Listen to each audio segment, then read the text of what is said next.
నమస్తే, very good morning. BRK the first ఎడిషన్లో ఇవాళ న్యూస్ పేపర్లో వచ్చినటువంటి ప్రధాన అంశాలను చూసే ముందు మనకు సీనియర్ జర్నలిస్ట్ అలాగే అనలిస్ట్ బండారు రామ్మోహన్ రావు గారు లైవ్లో జాయిన్ అవుతారు. Rammohan Rao garu, good morning. నమస్తే. గుడ్ మార్నింగ్ మనోజ్, నమస్తే. ముందుగా ఈనాడు తెలంగాణ తీసుకుందాం. ప్రధానంగా ఈనాడు తెలంగాణలో స్ఫూర్తి ప్రదాతలకు రామోజీ అవార్డులు నిన్నటి రోజున ఏపీ సీఎం చంద్రబాబు నాయుడు అలాగే తెలంగాణ సీఎం రేవంత్ రెడ్డి రామోజీ ఫిలిం సిటీలో ఉన్నటువంటి అక్కడ విభిన్న రంగాల్లో ప్రతిభ చూపిన 7గురికి ప్రదానం చేశారు. జ్ఞాపిక, ప్రశంసా పత్రంతో పాటు 10 లక్షల చొప్పున నగదు బహుమతి. ఈ కార్యక్రమంలో ఉపరాష్ట్రపతి అలాగే తెలంగాణ గవర్నర్, తెలుగు రాష్ట్రాల సీఎంలు సహా ప్రముఖులు హాజరయ్యారు. ఏటా అవార్డుల ప్రదానం చేస్తామని రామోజీ గ్రూప్ ప్రకటించింది. రామోజీ ఇంగ్లీష్, తెలుగు నిఘంటువులు కూడా ఆవిష్కరించారు. ఈ వార్తకి ప్రధానంగా చూస్తున్నాం. అక్కడ ఉపరాష్ట్రపతి కూడా మాట్లాడినటువంటి ఒక శీర్షిక అయితే ఇక్కడ ఉంది. ఈనాడు శీర్షికలో మనం చూస్తున్నాం. రామోజీరావు జాతి నిర్మాత, సమాజాన్ని రక్షించడమే ఆయన జీవన విధానం. వారి జీవితం, సిద్ధాంతం, విలువలు భవిష్యత్ తరాలకు ఆదర్శం. ఈ అవార్డులు రామోజీ విశిష్ట వ్యక్తిత్వానికి నివాళి. రామోజీ ఎక్సలెన్స్ అవార్డుల ప్రధాన కార్యక్రమంలో ఉపరాష్ట్రపతి సిపి రాధాకృష్ణన్ ప్రసంగించారు. ఎలా చూడొచ్చు అంటారు ఈ వార్తని ఈనాడు ఆంధ్రప్రదేశ్? మనోజ్, మీకు అట్లాగే బీఆర్కే న్యూస్ ప్రేక్షకులకు నమస్కారం. స్ఫూర్తి ప్రదాతలు పరంగా చెప్పాలంటే మనకు సమాజ హితులు అని సమాజ హితులకి పురస్కారాలు అందించే సైన్స్, కళలు, సాహిత్యము ఇట్లాంటి అంశాలను క్రీడలు ఇట్లా చేసుకొని జర్నలిజంతో సహా వీటిని చేసుకొని 7గురికి సమాజ హితులకి అంటే దేశవ్యాప్తంగా గుర్తించి వాళ్లకు రామోజీ ఫిలిం సిటీలో నిన్న అవార్డు పంపడం జరిగింది. అంగరంగ వైభవంగా జరిగింది. మా 2 కేంద్ర మంత్రులు, మరి బండి సంజయ్ పైకి ఎందుకు రావడం తెలియదు కానీ నాకు మొత్తం బండి సంజయ్, అట్లాగే మన కిషన్ రెడ్డి గారు, రామ్మోహన్ రావు నాయుడు గారు, ఇంతకుముందు మీరు చెప్పినట్టు 2 రాష్ట్రాల ముఖ్యమంత్రులు, తెలంగాణ గవర్నర్, ఉపరాష్ట్రపతి, అట్లాగే ప్రధానంగా మనకు ఎన్వి రమణ గారు, మాజీ మన ఉపరాష్ట్రపతి ఏమో పక్కన వెంకయ్యనాయుడు గారు, మాజీ chief justice supreme court NV Ramana గారు అందరూ హాజరయ్యారు. కిరణ్ చేతుల మీదుగా అతిథుల అవార్డులు అందుకోగా మరి ఎవరైతే పురస్కార గ్రహీతలకు అందరు ఒక్కొక్క అవార్డు అట్లా ఇప్పించారు. 7గురితో ఒక్కొక్క అవార్డు ఇప్పించారు. మనకు వరకు చూసుకున్నట్టే సమాజంలోని వివిధ రంగాలలో పనిచేసి వివిధ రంగాల్లో కృషి చేసిన వారికి అవార్డులు ఇవ్వడం మంచిది. అవదేశిందంటే రామోజీ గారికి ఒక మంచి సరైన శ్రద్ధాంజలి నివాళి కూడా. ఎందుకంటే సమాజంలో వివిధ రంగాల్లో మట్టిలో మాణిక్యాలు ఉన్నారు. అటువంటి వారికి ఇటువంటి అవార్డులు ఇవ్వడం వల్ల వాళ్ళని గుర్తించడమే కాకుండా వారికి మరింత ప్రోత్సహించి వచ్చే తరానికి ఆదర్శంగా నిలుస్తారు. వాళ్ళు ఆ సేవలు మరింత మెరుగ్గా చేస్తారు. ఒక దివ్యాంగులు 2 కళ్ళు లేవు, వారిని కూడా సన్మానించారు. ఇద్దరు కూడా ఆ రకంగా చూసుకుంటే ఉల్లాసంగా, ఉత్సాహంగా 2 తెలుగు రాష్ట్రాల ముఖ్యమంత్రులు నిన్న మాట్లాడుతూ కూడా కనిపించారు. మనకి చంద్రబాబు నాయుడు గారు, రేవంత్ రెడ్డి గారు ఇద్దరు కూడా కనిపించారు. ఈ రకంగా ఒక సహృదయ వాతావరణం 2 తెలుగు రాష్ట్రాల మధ్యన ముఖ్యమంత్రుల మధ్య ఉండాలి, మంత్రుల మధ్య ఉండాలి, రాజకీయ నాయకుల మధ్య ఉండాలి, అధికారుల మధ్య కూడా సమన్వయం ఉండాలి. ఇది బాగున్నది. ఉద్దేశం దీన్ని ఇంకో రకంగా చూడొద్దు అంటున్నాను. మనము అన్నదమ్ములా విడిపోయినాం. ఉమ్మడి మద్రాసు నుంచి కూడా విడిపోయినాం. తర్వాత ఉమ్మడి మద్రాసు రాష్ట్రానికి మనకు చెన్నై, మనకు తమిళనాడు అయిన తర్వాత మనకు సంబంధ బాధ్యతలు ఉన్నాయి కదా, అట్లా చూడాలి. ఎవరి ప్రయోజనాలు వాళ్ళకి, ఎవరి రాష్ట్ర ప్రజల ప్రయోజనాలు వాళ్ళకుంటే ఏమున్నా మహా అయితే నీళ్ల విషయం తప్ప మిగతా అంత పెద్దగా ఉండకపోవచ్చు. కనుక కేంద్ర మంత్రులు కానీ వీళ్ళందరూ కూడా మంచి సుహృద్భావ వాతావరణంలో మాట్లాడుకోవడం ఇవన్నీ కల్పించింది. పార్టీలకు అతీతంగా ఇది కదా వేదిక. ఇట్లాంటి వేదికను మనం చూసుకుంటే బ్రహ్మాండంగా ముందు తెలుగు రాష్ట్రాలలోని సమస్యలను వెలుగుదీయడంతో పాటు ఈనాడు గ్రూప్ ఆఫ్ కంపెనీస్, ముఖ్యంగా ఈనాడు పత్రిక ముందుకు పోద్దని నేను అనుకుంటున్నాను.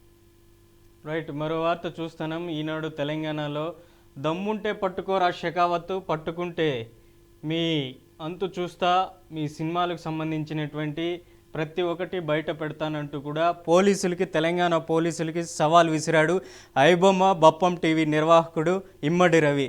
ఈ వార్తని ప్రధానంగా చూస్తున్నాం. ఆయన కరేబియన్ దీవుల్లో ఉంటూ భార్యకి విడాకులు ఇవ్వడానికి హైదరాబాద్కు వచ్చినటువంటి సందర్భంలో తెలంగాణ పోలీసులు ఆయన్ని పట్టుకోవడం జరిగింది. ప్రధానంగా ఆయన ఉన్నటువంటి ఏదైతే సినిమా ఇండస్ట్రీకి సంబంధించినటువంటి దాదాపు 3,000 కోట్ల పైరసీకి సంబంధించినటువంటి ఏదైతే సాఫ్ట్వేర్ లింకులు అలాగే సర్వర్లకు సంబంధించినటువంటి హ్యాక్ చేయడంతో ఐబొమ్మ సంబంధించినటువంటి ఇమ్మడి రవిని తెలంగాణ పోలీసులు అరెస్ట్ చేశారు. ఆయన దగ్గర నుంచి కొన్ని రాబట్టే ప్రయత్నం కూడా చేశారు. హార్డ్ డిస్కులు, ల్యాప్టాప్లు, మొబైల్ ఫోన్లు కూడా పెద్ద ఎత్తున స్వాధీనం చేసుకొని పోలీసులు ఆయన్ని కస్టడీకి కూడా తీసుకునే అవకాశం కనిపిస్తున్నట్లుంది. ఇది ఎలా చూడొచ్చు అంటారు ఈ వార్తని బండారు రామ్మోహన్ రావు గారు? పైరసీ ద్వారా సినిమా నిర్మాతలు ఓ రకంగా దివాలా తీయించి ఏడిపించి ఇప్పటిదాకా ముక్కు తిప్పలు పెట్టి అజ్ఞాతంలో ఉన్న ఒక వ్యక్తి నిజంగా పోలీసులు అభినందించాలి. వేరే కేసులో తన భార్యకు విడాకులు ఇచ్చే కేసులో ఇండియాకి రావడం, దాంతో అంటే ల్యాండ్ గానే ఆయన అరెస్ట్ చేయడంతో తీగలాగా డొంకంతా గతంలో కదిలింది. డొంక అక్కడ ఉందని అర్థమైంది. నైజీరియా నుంచి ఆయన రాగానే అరెస్ట్ చేశారు. ఈ మొత్తం అంతా వారి అపార్ట్మెంట్ లో కూడా చూస్తున్నాం కదా, 2,520 వారి గేట్ల కమ్యూనిటీలో ఉంటారు. వాళ్ళందరూ ఆశ్చర్యపోతున్నారు, ఇటువంటి నేరస్తుడు మా మధ్యనే ఉన్నాడు చెప్పి. అట్లా కూడా చూసినాం.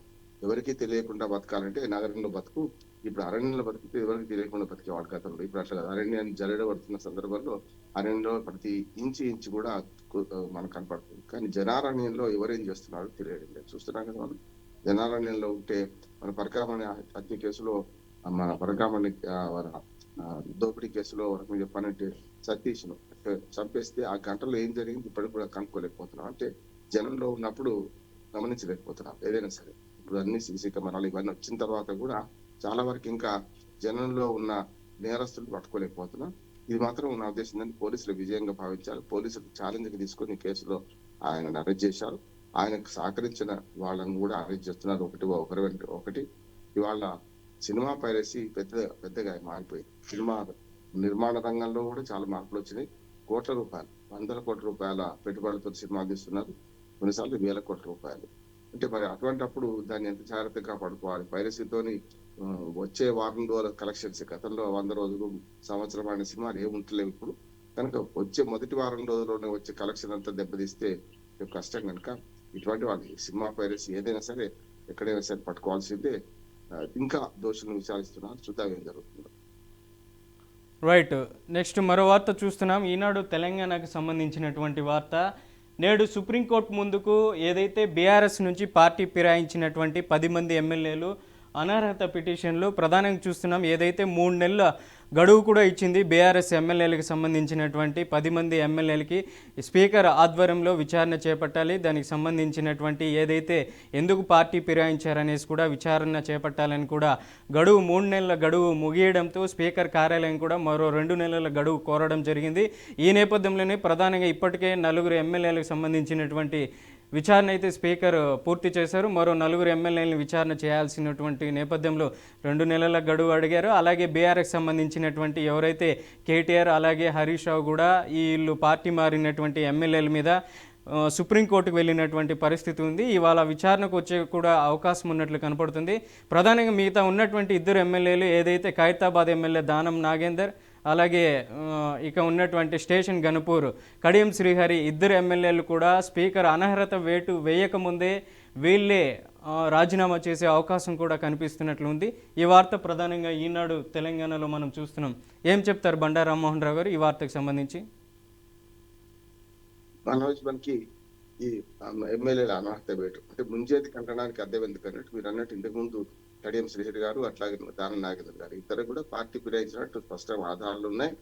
ఒక బీఫామ్ మీద గెలిచి ఇంకో బీఫామ్ మీద పోటీ చేసి ఓడిపోయిన దానం నాగేంద్ర కనపడుతున్నారు. ఇటు పక్కనే తన కూతురు కోసం ప్రచారం చేసిన కాంగ్రెస్ పార్టీ ప్రచారం చేసిన కడియం శ్రీహరి గారు కనపడుతున్నారు. ఇద్దరు కనపడుతున్నారు. మిగతా 8 మంది ఏమో గోడ మీద పిల్లల్లాగా మేము ఇందులో ఉన్నాం అందులో ఉన్నాం మాట్లాడుతున్నారు. మొదటి 2 కూడా రాజీనామా ఇప్పుడు చేయకపోవచ్చు అని అంటున్నాడు. చేసినా కూడా పెద్ద ఏం లేదు. అంటే ఆ మెడ మీద కత్తి ఇంకా వేలాడుతూనే ఉంది. కానీ సుప్రీంకోర్టు తప్పక ఏమైనా ఇంకా చర్య తీసుకోమని చెప్తే చెప్పలేము. కానీ ఇప్పటికే సుప్రీంకోర్టులో స్పీకర్ తరఫున ఒక చిన్న అఫిడవిట్ వేశారు గతంలోనే. దాన్ని ఏమంటే 3 నెలలు విచారణ పూర్తి చేయమన్నారు. విచారణ జరుగుతూ ఉంది, కొంచెం సమయం కావాలి, మరి కొంత సమయం ఇవ్వండి అని చెప్పి పిటిషన్ వేశారు. మరొక 1 నెల 2 నెలలు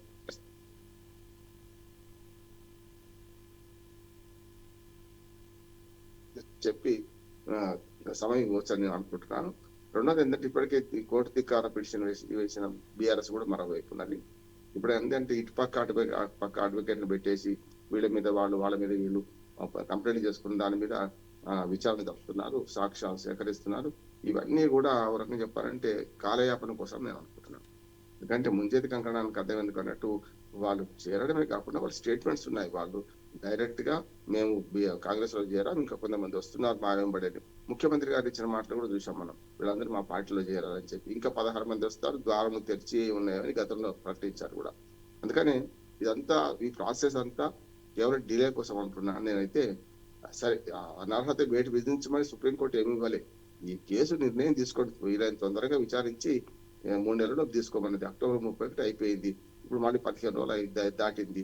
పిటిషన్ వేశారు, ఇవాళ విచారణలో మరి కోర్టు మనకి సమయం ఇస్తుందని నేను అనుకుంటున్నాను. వెంటనే రేపటికల్లా చేయమని అన్నది కనుక మన తెలంగాణ ప్రభుత్వం ముఖ్యంగా స్పీకర్ కార్యాలయం వేసిన పిటిషన్ అంగీకరించి మరో 15 నెలలో టైం ఇస్తే అనుకుంటున్నాను. చూద్దాం ఏం జరుగుతుందో. రైట్, మరో వార్తను చూస్తున్నాం. ఆంధ్రజ్యోతిలో సీజే గవాయిని సన్మానిస్తున్న ఏపీ సీఎం బాబు, ఎస్సీలకు క్రిమిలేయర్ ఉండాల్సిందే, ఆ తీర్పు ఇచ్చినప్పుడు నన్ను తీవ్రంగా విమర్శించారు, అయినా తీర్పునకు కట్టుబడి ఉన్న ఐఏఎస్ కొడుకు కూలీబిడ్డ సమానమా, ఎస్సీలో ఉపవర్గీకరణ బాధ్యతను రాష్ట్ర ప్రభుత్వాలకి అప్పగించాం, ప్రాథమిక హక్కుల రక్షణలో కోర్టులదే కీలక పాత్ర, న్యాయం చివరి పౌరుడి వరకు చేరాలి, సిజేఐ జస్టిస్ బిఆర్ గవై వ్యాఖ్యలు చేశారు. ఏపీ హైకోర్టు న్యాయవాదుల సంఘం కార్యక్రమానికి ముఖ్య అతిథిగా హాజరయ్యారు. అలాగే జస్టిస్ గవై మానవతావాది అంటూ కూడా సీఎం చంద్రబాబు కొనియాడారు. ఈ వార్తకు సంబంధించినటువంటి మనం చూస్తున్నాం, ఏదైతే ఆంధ్రజ్యోతి ఆంధ్రప్రదేశ్లో ఈ వార్త ప్రధానంగా ఇమేజ్ క్లిప్పింగ్ హైలైట్ అవుతుంది. ఏం చెప్తారు ఈ వార్తకు సంబంధించి బండా రామ్మోహన్ రావు గారు? సుప్రీంకోర్టు ప్రధాన న్యాయమూర్తి ప్రస్తుతాలలో రాజీనామా ఆయన పదవీ కాలం అయిపోతుంది. గవాయ్ గారి తీర్పుతో పూర్తిగా ఏకీవించారు ఇప్పుడు కదా, అప్పుడు కూడా. అంటే ఆయన ఒక మంచి మాట అన్నాడు, కలెక్టర్ కొడుకు, మంత్రి కొడుకు, లేకుంటే మంత్రి కూతురికి ఒక సామాన్యంగా కూలి చేసుకునే వాడికి పోటీ పడితే ఎట్లా ఉంటుందని. ఇప్పుడు అగ్రవర్ణాలు, నిమ్న వర్గాలు వచ్చి పోటీలో సమానంగా ఉండాలని చెప్పి రిజర్వేషన్లు వచ్చినాయి. ఆ రిజర్వేషన్లో పొందిన కుటుంబం, రిజర్వేషన్లు 1 కాదు 4 తరాలు 5 తరాలు పొందిన కుటుంబం మళ్ళీ పొందుతుంటే మరి అదే వర్గాల్లో ఆయా వర్గాల్లో ఉన్న మిగతా వారి సంగతి ఏమిటి అనే సమస్య వస్తుంది కదా. అదే జరుగుతుంది ఇప్పుడు. నా ఉద్దేశం ఏంటంటే ఆయన అన్న మాట ఎస్సీలో కానీ ఎస్టీలో కానీ లేకపోతే ఎస్టీలో కూడా సమస్య వచ్చింది, వర్గీకరణ జరగదు, తప్పనిసరి జరగాలంటున్నాడు. అంటే ఇప్పటికే ఒక కుటుంబంలో ఒక ఉద్యోగం సంపాదించిన వాడి క్రిమిలేయర్ చేసేసి మిగతా తరాలకు ఉండదు. అంతేందుకు ఒకసారి ఉద్యోగం పొందడానికి రిజర్వేషన్, తర్వాత ప్రమోషన్ లో రిజర్వేషన్, మళ్ళీ రకరకాలుగా. అంటే ఇన్ని రిజర్వేషన్లు ఒకే కుటుంబం ఒకే వ్యక్తి పొందుతుంటే మరి మిగతా ఆ కులంలో ఉన్న ఆ వర్గంలో ఉన్న వాళ్ళు ఎప్పుడు పొందారని చూస్తున్నాం కదా. ఏబిసిడి వర్గీకరణ కోసం మందకృష్ణమాదిగా దశాబ్దాల తరబడి పోరాటం చేశారు. మొన్నటి తీర్పు రాగానే మాల మహానాడు వాళ్ళందరూ వెళ్ళారు. అంటే అందులోనే మళ్ళీ దోపిడీ జరుగుతుంది ఒకరి మీద ఒకరు, ఒక ఆధిపత్య కులం ఇంకొక ఆధిపత్య కులం మీద. బీసీలు అంతే కదా, ఒక 4-5 కులాలు తప్ప మిగతా అందరూ కూడా 139 కులాలు ఉంటే వాళ్ళందరూ కూడా అంతే సంగతులు. అలాగే ఎస్టీల విషయంలో కూడా గతంలో చూసాం మనం. ఉత్తర తెలంగాణ జిల్లా ఆదిలాబాద్ లో పెద్ద ఉద్యమం జరిగింది. లంబాడీలు మహారాష్ట్రలో బీసీలు, ఇక్కడ వచ్చి ఎస్టీలు అవుతున్నారు. మహారాష్ట్ర వాళ్ళు చాలా మంది లంబాడీలు వచ్చి ఇక్కడ సెటిల్ అయిపోయి ఇక్కడ సర్టిఫికెట్లు, రెసిడెన్సీ సర్టిఫికెట్ తీసుకుంటున్నారు. పెద్ద ఎత్తున 10-15 ఎకరాలు, 20 ఎకరాలు, 30 ఎకరాలు ఉన్న లంబాడీలు కూడా ఇవాళ ఎస్టీ రిజర్వేషన్ పొందుతున్నారు. మా సంగతి ఏంటంటే సంతాలులు, గోండులు ఇట్లాంటి వాళ్ళందరూ గొడవ పెడుతున్నారు. చూసాం టీచర్ల విధి నిర్వహణలో ఉన్న టీచర్లు కూడా బయటకు పంపించిన సందర్భం చూసాం మనం గతంలో. కనుక అట్లా చూసుకుంటే వర్గీకరణ అవసరమే అంటున్నాడు. అసలు రిజర్వేషన్లే తాత్కాలిక రైట్, నెక్స్ట్ కాదే. రైట్, చెప్పండి. రిజర్వేషన్ల విషయంలో, ఈ వర్గీకరణ విషయంలో తప్పక మన గవాయి గారు చేసిన వ్యాఖ్యలు సరైనవి. వర్గీకరణ జరగాల్సింది, తప్పనిసరి క్రీమీ లేయర్ తీసేయాల్సింది. రైట్, బండా రామ్మోహన్ రావు గారు, మరో వార్తను చూస్తున్నాం.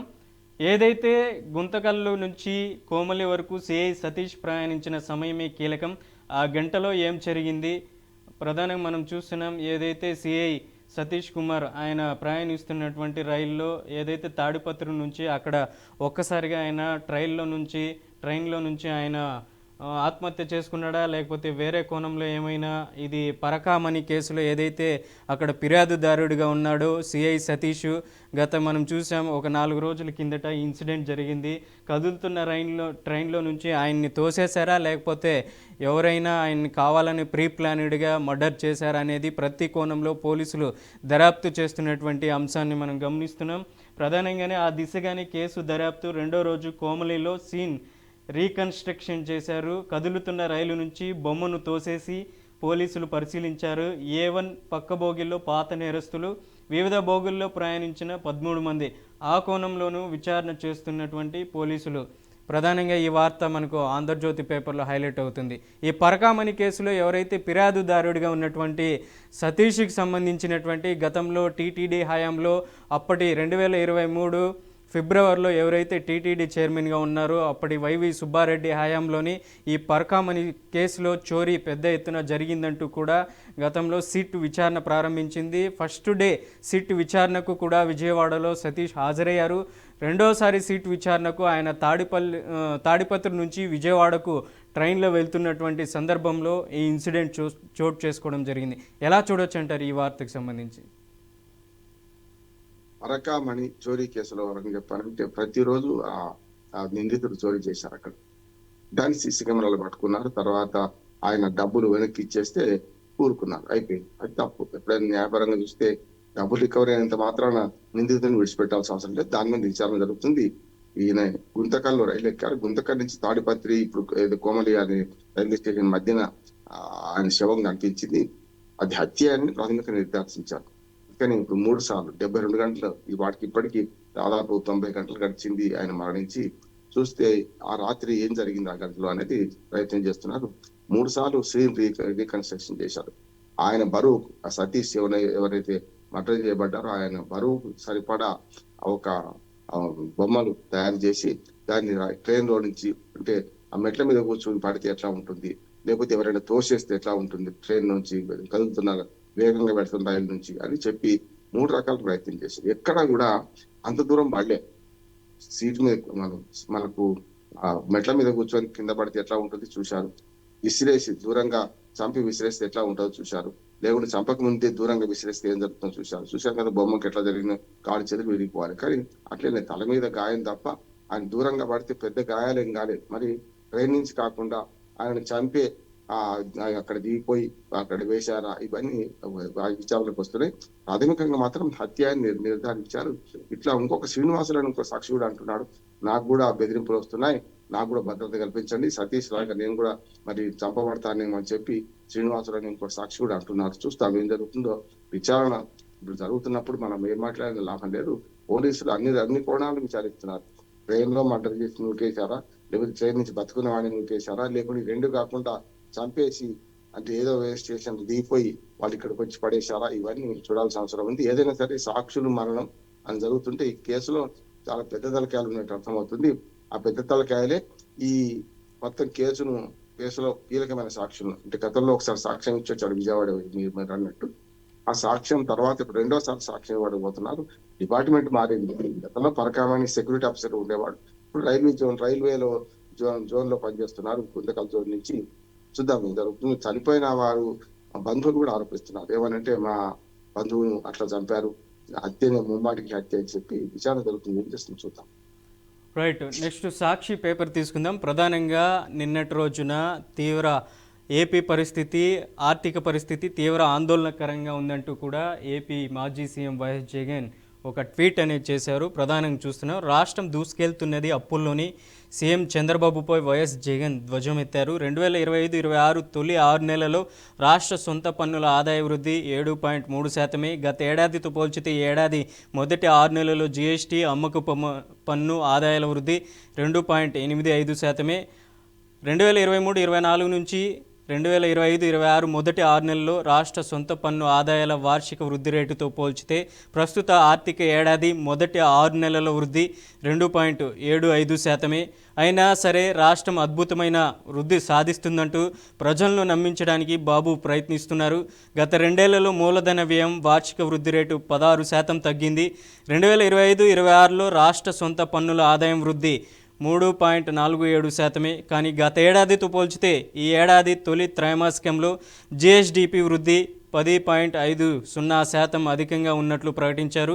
ఇది పూర్తిగా అవాస్తవం. 2019-24 మధ్య రాష్ట్ర సొంత పన్నుల ఆదాయం వార్షిక వృద్ధి రేటు 9.87% అనేసి కూడా నిన్నటి రోజున వైఎస్ జగన్మోహన్ రెడ్డి ఏపీ ఆర్థిక పరిస్థితిపై సుదీర్ఘంగా సమగ్రంగా ఆయన ఒక ట్వీట్ చేశారు. ఎలా చూడొచ్చు అంటారు ఇది?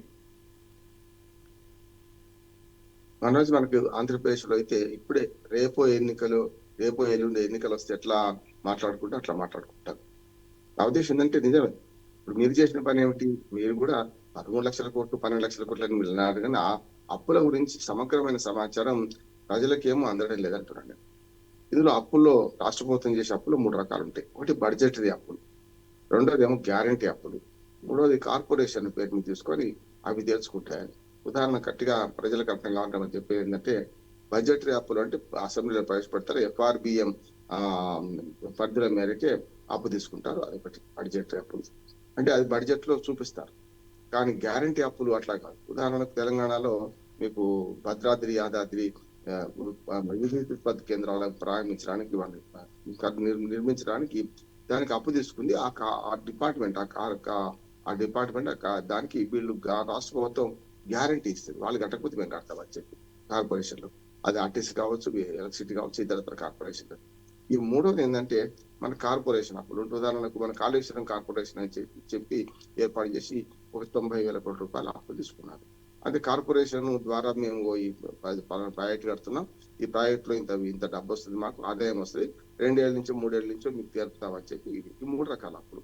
ఈ 3 రకాల అప్పులు కలిపితే కూడా 13 లక్షల కోట్లు కాలేదని చెప్పి మొన్ననే ఒక వివరణ ఇచ్చారు అసెంబ్లీ సాక్షిగా స్పీకర్. అంతకుముందు కూడా మన కాగ్ రిపోర్ట్ కూడా చూసినాం మనం. అంటే వీళ్ళందరూ ఏం చేస్తున్నారంటే అప్పులను మనకు బాగా హై పిచ్ లో మాట్లాడుతున్నారు. సరైనది కాదు. అప్పులు నిజంగా బడ్జెటరీ అప్పులు మాత్రం గవర్నమెంట్ చేసి మిగతా అన్ని ఎవరికి వాళ్ళు చేసుకునేది. ఉదాహరణ అమరావతి కార్పొరేషన్ ఏర్పాటు చేశారు, దానికి అవసరం ల్యాండ్ పూలింగ్ జరుగుతుంది, అవన్నీ జరుగుతుంది. కానీ వాళ్ళ గతంలో నేను చేసిన అప్పులు కరెక్ట్, ఇప్పుడు వీళ్ళు చేసే అప్పులు తప్పు అనేది సమస్య కాదు. ఎందుకంటే ఈ మధ్య చూస్తున్నాం, మొన్నటి బీహార్ ఎన్నికల్లో కూడా అనుచిత ఉచితాలు మెల్లమెల్లగా ప్రజలు నమ్మడం మానేశారు. ఇక్కడ కర్ణాటక నుంచి ఎగవేతలు మొదలైన తెలంగాణ, ఆంధ్రప్రదేశ్ అట్లానే